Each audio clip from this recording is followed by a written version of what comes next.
Again, Shana Tova and Gemar Chatima Tova to all of you. As we approach Yizkor and contemplate the lives of those who are no longer with us, we as human beings who desire life and value life also understand that we too will die one day. We will leave this existence, for all of us will die. And with that knowledge, we still desire to live as well as we can and to live as long as we possibly can. What we know and say over and again, that it's not fully in our control. These days, the high holy days, certainly sensitize us to that reality. If we know that we will not be here forever, we consider what we do with the time that we are given. That's a wise approach to a human life. We don't want to live without having fulfilled our most important dreams and desires. I know many, as they get older, have this proverbial bucket list. More importantly, though, we want to say the things that need to be said. We don't know what will be tomorrow. We want those close to us to know that we love them. And this we have to do with care and responsibility and affection. We want to make a contribution in some way. And there are those who wish to extend life beyond their days, the days they walk on this earth. And there are ways that this is done. Often amongst the very wealthy, it's about creating endowments to continue good works, naming libraries or universities, projects, schools, endowing chairs of study, creating foundations that make a difference in people's lives. In our country, names like Carnegie and Rockefeller, those are names that have lived and will continue to live way beyond the years of the benefactors. There was a great rabbi and teacher in Poland a number of generations ago. His name was Rabbi Israel Meir HaKohen Kagan. He's commonly known as the Chafetz Chaim. That's the name of his most famous work. And it concerns itself with the laws of guarding one's tongue, the laws of Lashon Hara, evil speech, and Richilut, gossip. He devoted his life to proper speech, kind speech, meaningful speech, exemplifying the verse in the book of Psalms, Mi ha'ish echafetz b'chayim. Who is the man who desires life? The psalmist answers with the words, guard your tongue from speaking evil and your lips from speaking deceit.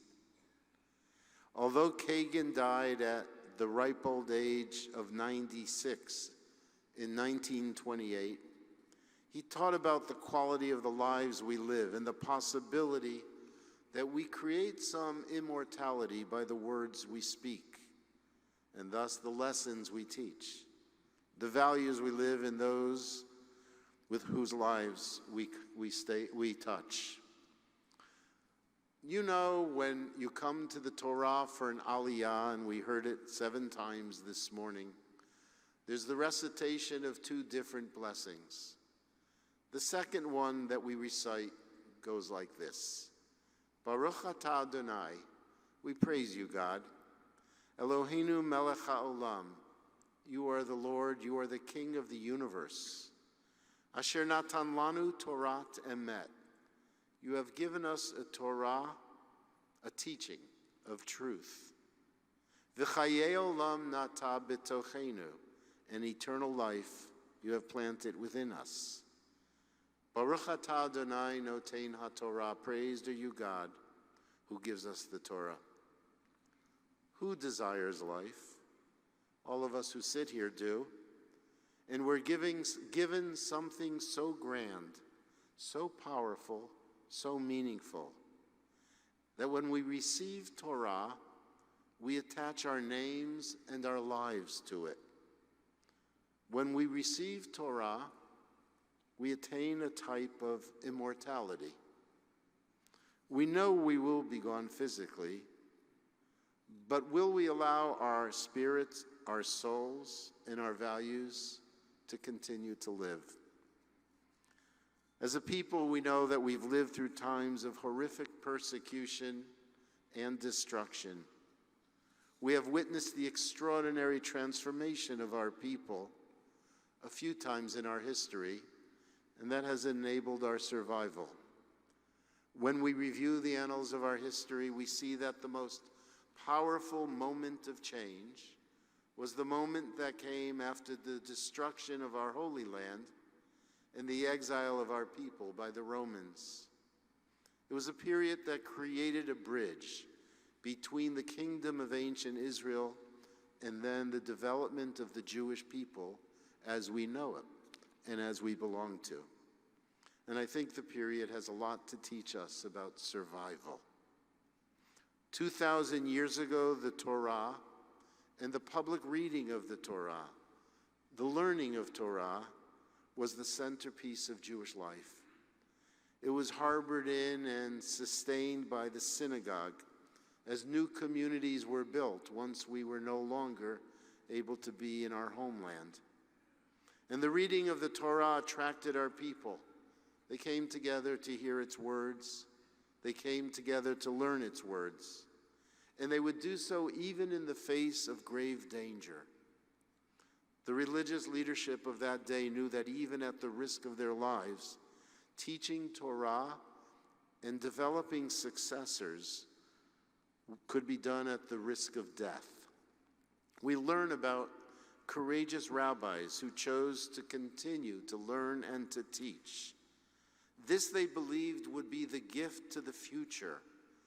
That learning would strengthen the people, the spirit of the people, and would create powerful communities.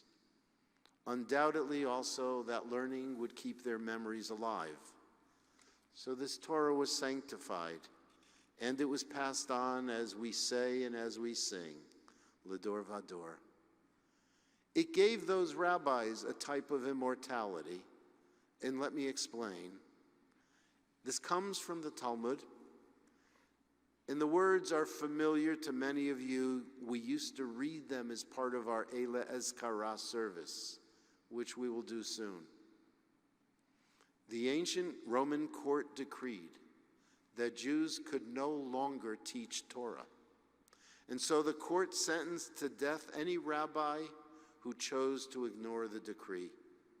For them, the Torah, though, was as precious as life itself. These rabbis remain our teachers to this day. We continue to learn their words. We know their names. They are alive within our schools and within our people. Rabbi Ishmael had been the Kohen Gadol.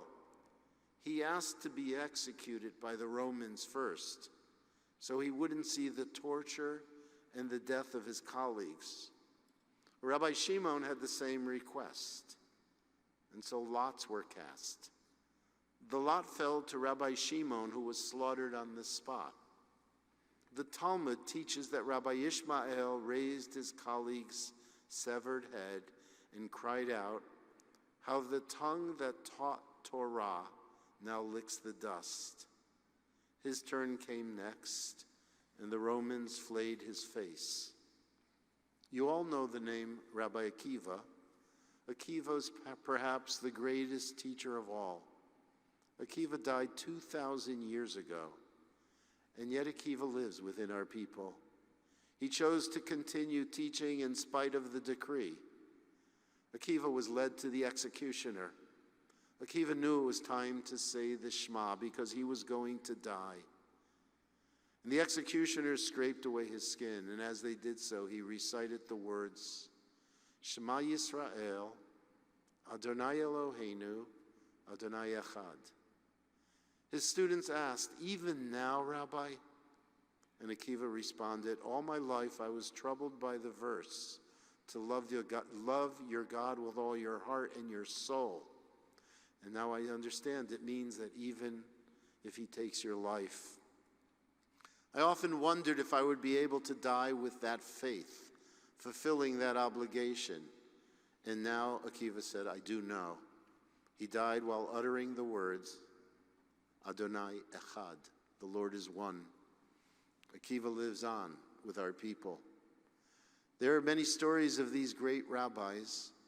These were our teachers, they were our spiritual leaders, they were our communal leaders. And they gave their lives to see that even after their people were exiled and our land was destroyed, our people would continue to exist. And they knew that we would continue to exist if we continued to hear and learn and apply the words of Torah. One of the great rabbis of that time is lesser known. His name was Yehuda ben Baba. After the decree that Jews could no longer learn Torah, or rabbis could no longer ordain new rabbis to be teachers of Torah, he continued to teach and to ordain. The Romans came after him. He told his students to disperse, and he stood facing the legions as they made a sieve out of his body. These are stories that were written down over 1,500 years ago, and they've been passed to us from generation to generation. These are stories that inspire the deep connection to Torah, and there are countless others.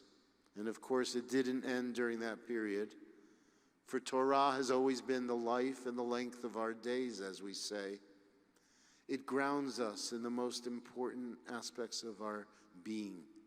It connects us to ages past. And as importantly, or perhaps more importantly, it is the Torah that connects us to God. Throughout history, anti-Semites believed that burning our books was what it would take to destroy our people. Burning our words would destroy the Jewish people. And so all of us have vivid images, both from the Middle Ages and certainly through the time of the Nazis, as anti-Semites celebrate at bonfires, as they burn our books, our Sepharim, and our Torahs. In the memorial alcove here at B'nai Torah, there is a Torah in a plexiglass case. The Torah was rescued from a shul in Prague, which was destroyed by the Nazis. And it became part of a collection at Westminster after the war. Many of those Torahs were able to be repaired, but those that were irreparable were placed in cases and redeemed and brought to synagogues such as ours throughout the world. It's in our memorial alcove, and it serves to honor those who perished at the hands of the Nazis. And it serves as a reminder to all of us to this day. Those Torahs stand as living testaments to our people who desire to live. In the beginning was the Word, and our deep connection to the Word, to its meaning, and to its transcendent qualities is what defines us.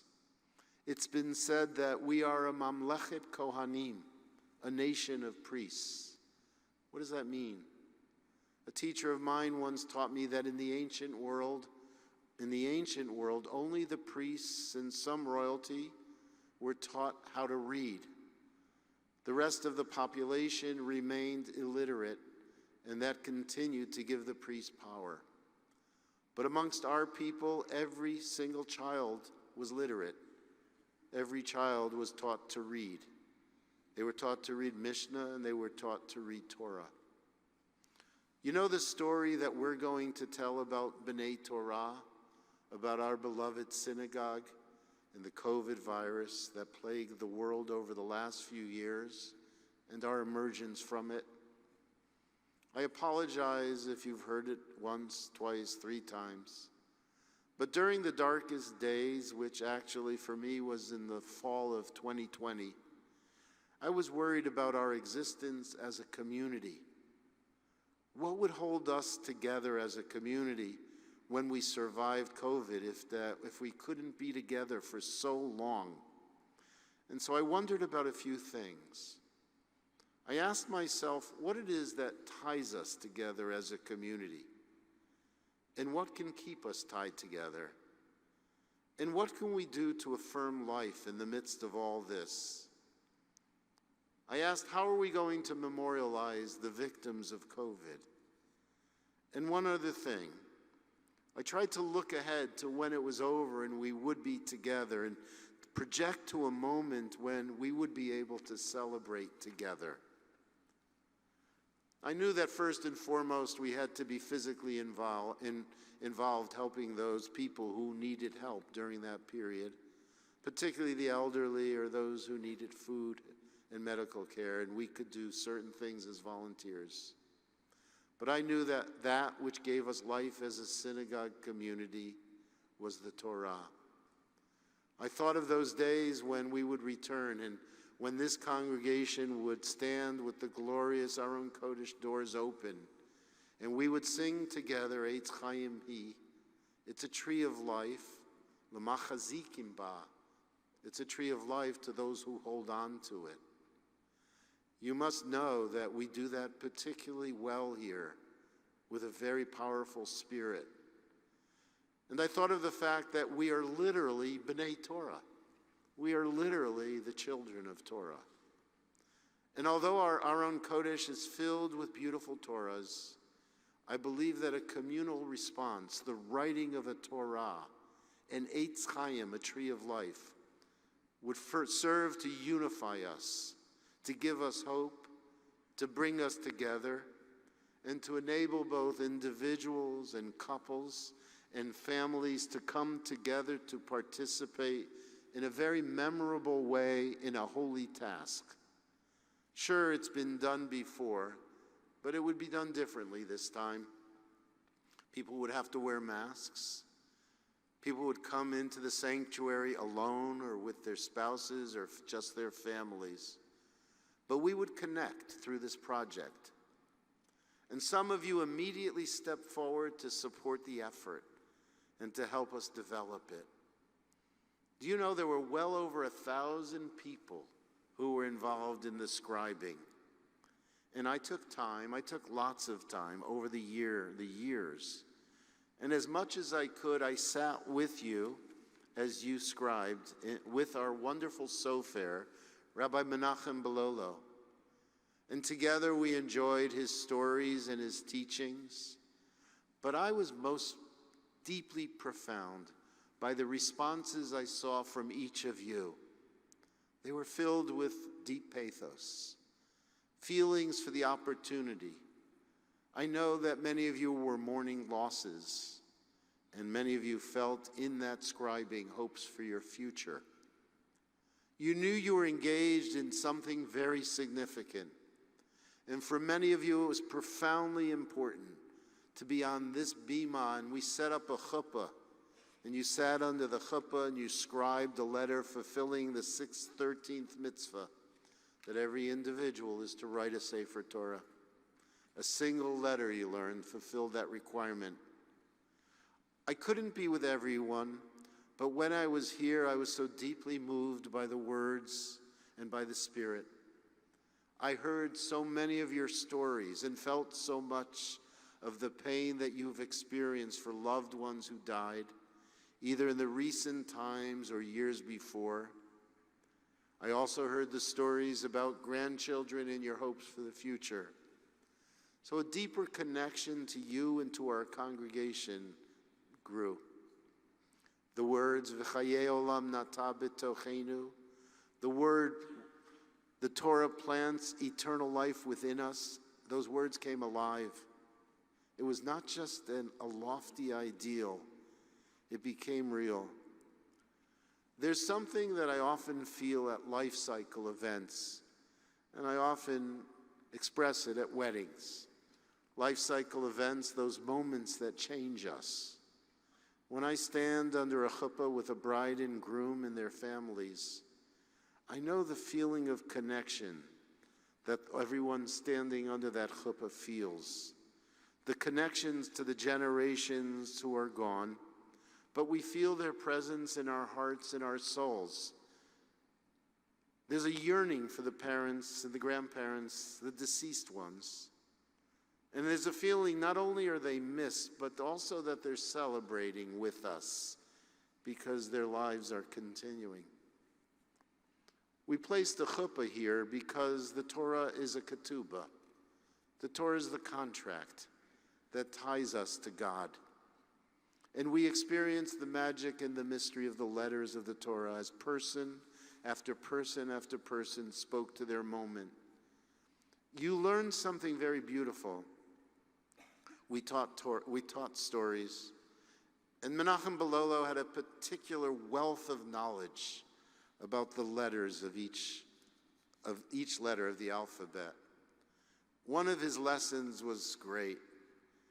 He taught people the words abracadabra.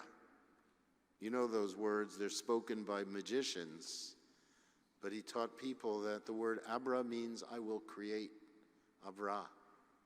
Kadabra, I will create by the word. And then these coincidences began to emerge.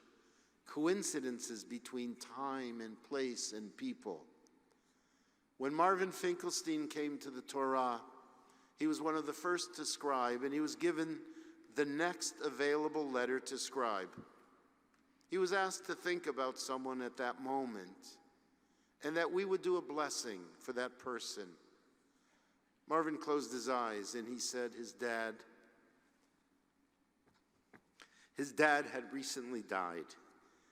David Finkelstein was a man of Torah and tradition. Many here have been privileged to know David over the years, David and Minna. David was a professor. He and Minna left Cuba, came to America for their honeymoon, and they never returned. But David took learning seriously. He took Torah learning seriously. He took Jewish community very seriously. And the responsibility to pass this on to the next generation. Well, there Marvin was sitting there thinking about his dad, about to sign a letter. And the letter that was there was the letter Fay, the first letter of the name Finkelstein. Lines and lines before and after did not contain a Fay. But when this mensch, David Finkelstein's name came up, we had a Fay. You see, everyone wrote the letter that was available. What we learned is that the letters weren't chosen by the scribers, but rather the letters chose the scribers. So many times there were people who are balei tzedakah in this community that I knew, and they would come to the letter tzadi. So many times there were attorneys who came up and they would have the letter tzadi for tzedek, for justice. It became uncanny. I was mesmerized. I would go home and say to Toby, this is perhaps the most incredible experience of my life as a rabbi. And these type of coincidences repeated themselves over and again. It happened again in a funny way this past Shabbat. Gary Block and Ellen Saffron Block were in Shul and they were given an aliyah. Ellen played a very key role in this project. They were randomly given an aliyah, and they came up for their aliyah, which only had 4 verses in the Torah. But these were the verses that contained the mitzvah to write the Torah.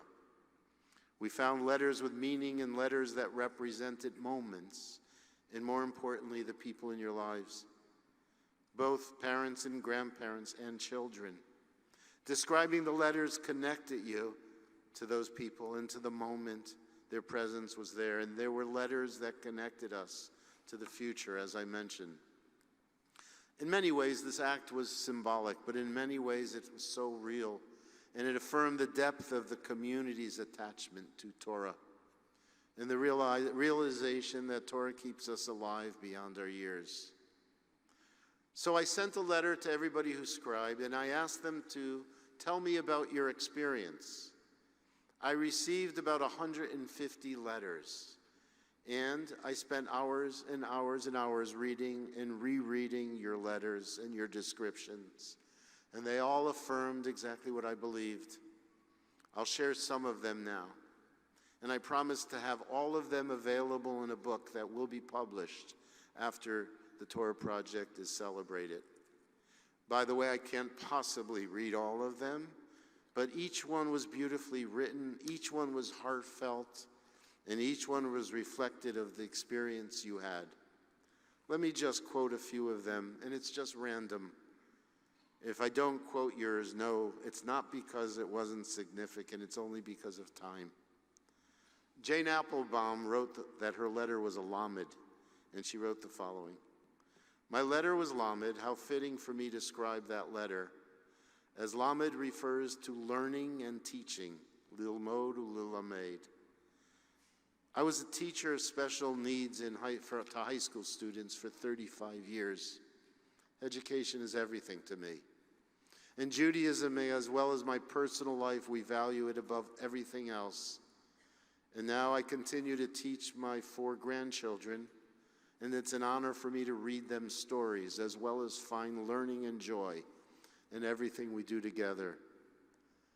Jane wrote, I find it amusing that Lamed is the tallest letter, and I'm the shortest person in my family. However, it's also the middle of the alphabet, demonstrating Lev, demonstrating the heart. The heart is my family, and my family is my heart. The shape of the Lamed signifies a shepherd's staff, and how befitting it is that we named our surprise twin baby, the second one born, Hanan Simcha, a joyous shepherd. For all of these reasons, I felt it was beshert that I had the honor of scribing Lamed. Neil Friedman wrote the following. He wrote, my father died a few years ago, and I said Kaddish for him every day. But after saying Kaddish for a number of months, I realized that the power of the string that tied us together would soon be over when Kaddish was finished. And then I came to realize that it remains whenever I'm here in the synagogue, and I felt it so powerfully as I scribed in the Torah. And I sense that his presence will always be evoked by our new Torah. Ellen and David Gendel wrote, the past few years have provided the emotional roller coaster of life cycle events within the backdrop of COVID. We've experienced illness and death. We had a wedding and a birth, a bris and a funeral, Zoom family visits and synagogue services. Life was interrupted, and yet life continued. The experience of Torah writing was especially emotionally moving and uplifting. It reminded us that we are all connected to a larger family that began at Sinai. The concentration and care that this project took was overwhelming. The specific scroll will be a lasting reminder of those days, something to explain to our children's children. It gave us great pride to be a part of that moment. Jason Goldstein wrote a beautiful letter. He's a student at FAU, and he's a young professional Torah reader here. He said, as a child, my favorite bedtime story was my parents singing the Torah service from the prayer book to me. I remember the day I knew enough to sing along. I began reading Torah at synagogue at the age of 9, and now I do it every week. Saul Schildhorn wrote, sitting under the chuppah, I thought of the passage in Song of Songs, Ani l'dodi v'dodi li. I am to my love, and my love is to me. It refers to God and the Torah in our nearly 4,000-year history. What would we be without Torah, its teachings, its precepts? Sitting under the chuppah was a gift I'll cherish. Beth and Sai Kirshner wrote the following. We had this privilege on March 31st, 2022. Maybe that date doesn't mean much to anybody,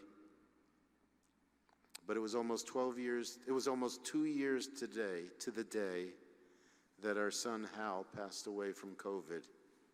He was one of the first people that you, as a rabbi, had the unpleasant task of calling upon the family and talking to Beth and me at the time of grief. Well, when we sat with the scribe to write the letter into the Torah, it seemed like Hal was the one that was guiding our hands to put in the letter. And when you explained the meaning of what we had just done and a little bit of its history and the meaning of doing the mitzvah, a curtain was lifted from our heavy hearts. Something so mystifying took place through this experience, and so many felt it.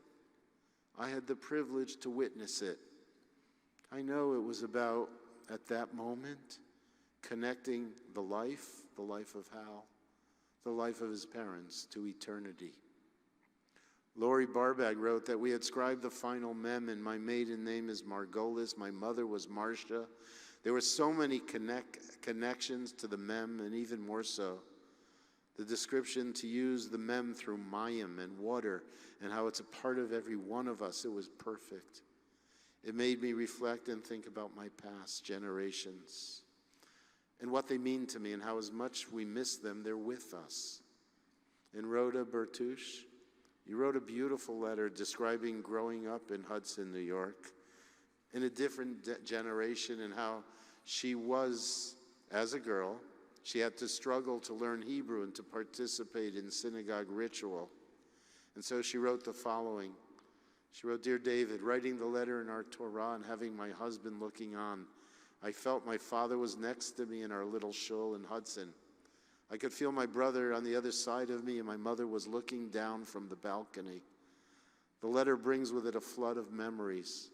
It's just a small sample. As the saying goes, I could write a book." Bernice Graulich wrote,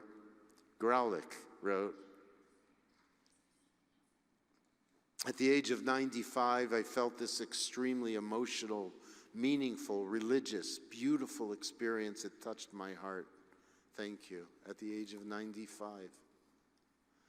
Elaine Scharf said, "What did we feel?" Repeating the question, I asked my husband.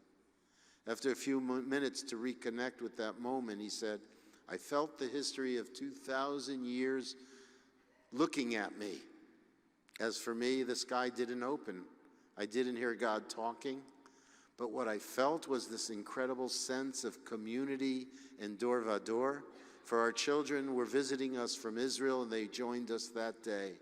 I remember looking at them and then looking at the quill that we were holding, and beneath that quill, the Torah with our letter ready to be written.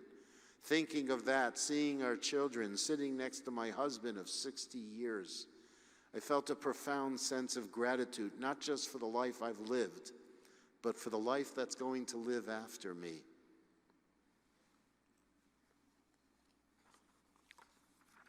At an early age, I had an awe of the Torah, Bill Graulich wrote. It didn't come from anything anyone said or did. When I was near it, I felt it deep inside me. The first time I held a Torah, it warmed me.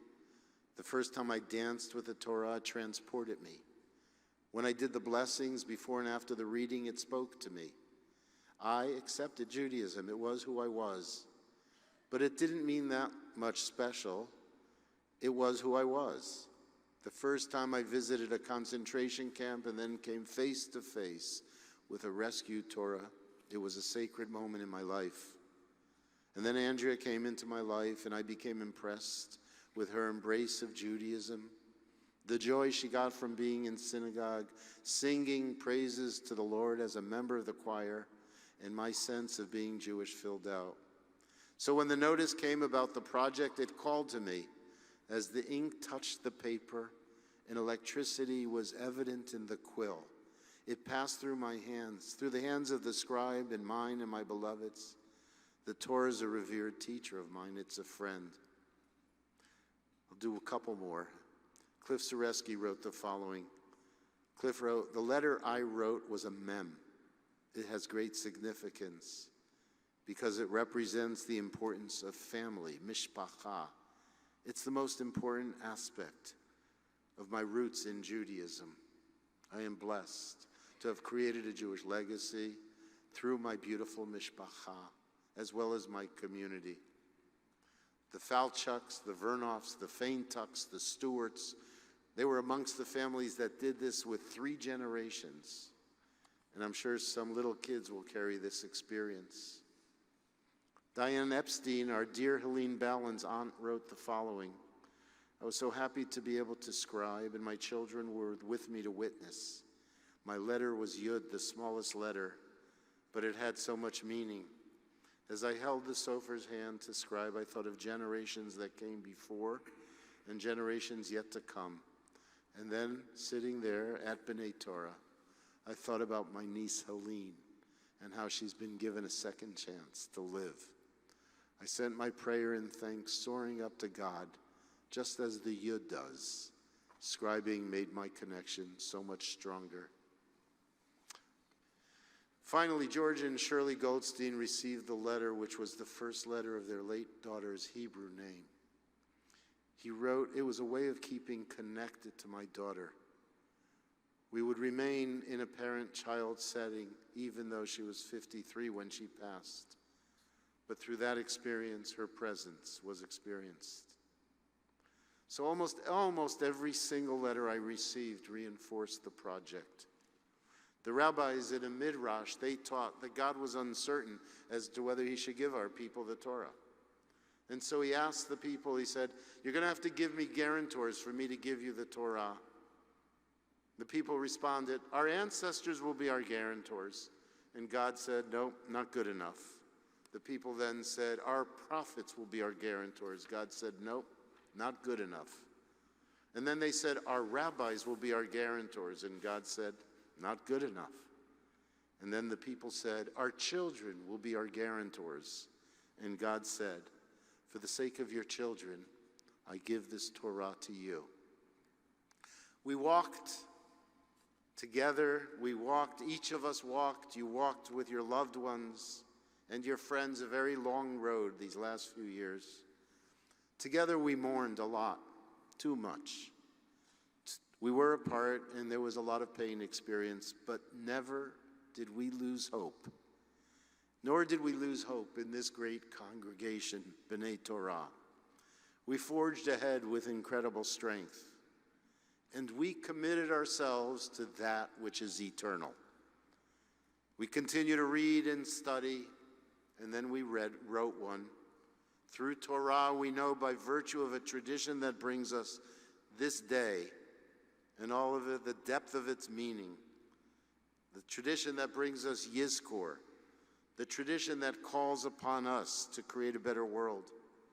Together, we create a future, and in that future, long after any one of us will be here, there's going to be a Torah in this ark. That Torah will be a memory of what happened, but it'll be a celebration of life. We not only do teshuvah on this day, every day we say in the Amidah, 3 times a day, we say, Hashivenu avinu l'toratecha, Hashivenu, teshuvah. May we return to your Torah, the Torah that gives kavod. We honor our past. With this Eitz Chaim, this Torah of life, we bring hope, and we know that the Torah honors the future. And we have accepted within us the fact that God has planted life beyond our days. Chaye olam, eternal life, nata b'tochenu. And now it's our turn to continue not only to remember, but to learn Torah for ourselves and teach Torah for future generations. We'll turn now to Yizkor, page 200.